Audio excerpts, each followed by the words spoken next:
Welcome to Unit 8, Lesson 3. Today we're going to talk about the actual mechanics of breathing.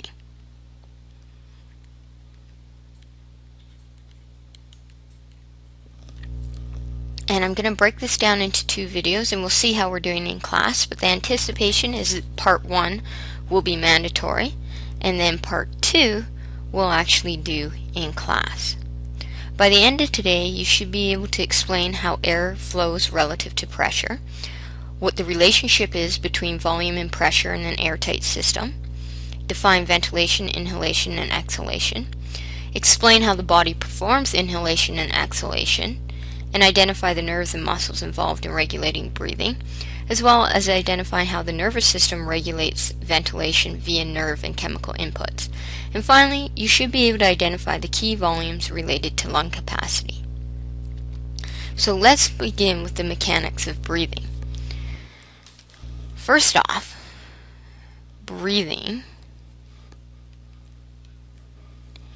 is also known as, what's a fancy other word for breathing? And they put you on one of these if you aren't breathing well. The word is ventilation, and of course they put you on a ventilator. It's just one L in ventilation. Okay? And breathing is also known as ventilation, and it involves two steps. Take a deep breath, breathe it out. You've now ventilated. So step 1 is inhalation, and some books will term inhalation another I word, inspiration, and that's simply breathing in.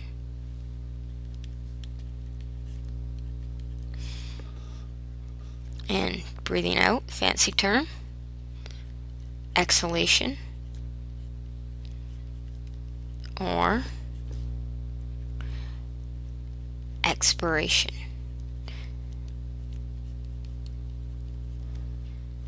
Breathing out. And I'm going to stick with inhalation, exhalation, only because inspiration and expiration have totally different meanings also in the English language, so I prefer sticking with inhalation and exhalation. Okay, and the process of breathing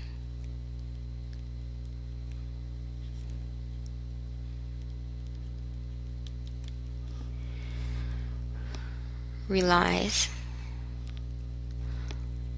on a few key principles and conditions that you have to be aware of.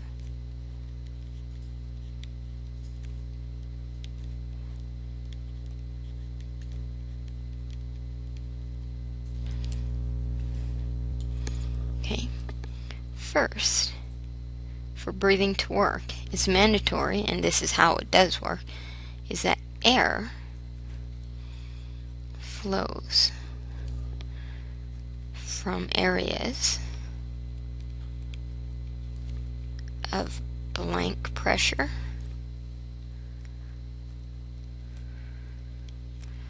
to areas of blank pressure. You should know this from your weather unit in Science 10, and it also applies the same concepts as diffusion, and it does this until blank is achieved. So this is key to us being able to breathe. Okay? If you said from areas of higher pressure to areas of lower pressure until equilibrium is achieved, you're brilliant.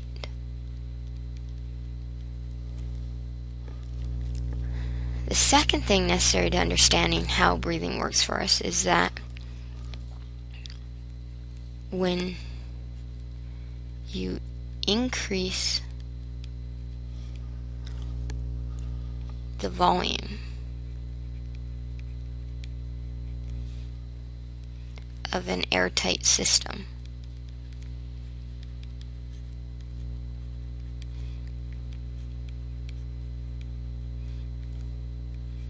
you blank pressure.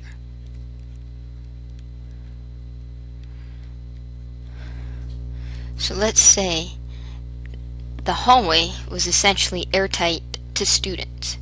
You couldn't get more in or out. But suddenly we made that hallway bigger. Would there be more or less pressure on the individual students?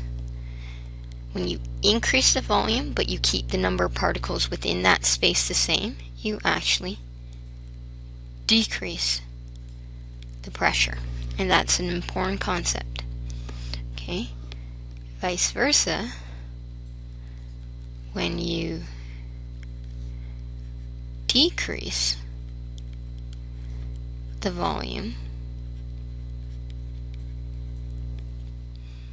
of an airtight system,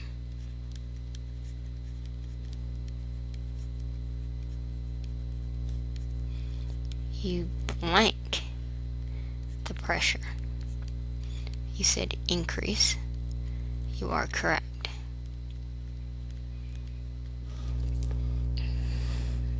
Now, also important to understanding how we breathe is knowing that the thoracic cavity, where lungs are located, is an airtight cavity. We talked about that in lesson 1 and when we looked at the pleural and thoracic cavity.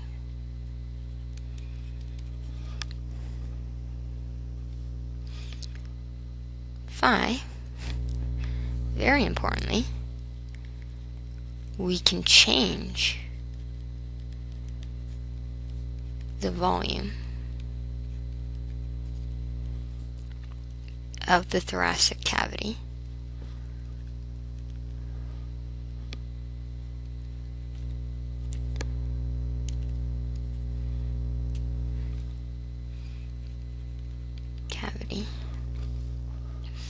and therefore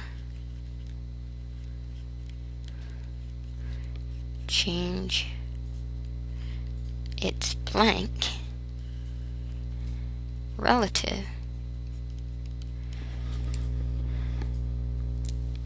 to the external air pressure.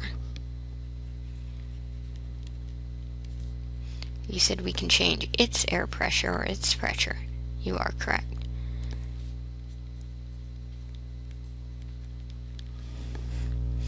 And finally, the last important part to understanding how we breathe is that the pressure of the thoracic cavity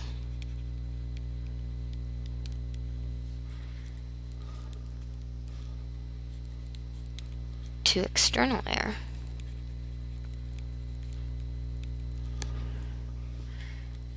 can be equalized by air either entering or exiting the lungs.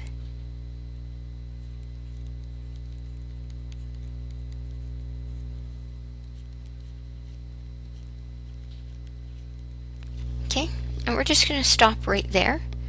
Save that as part 1 of the video, which is mandatory, unless otherwise stated in class. And then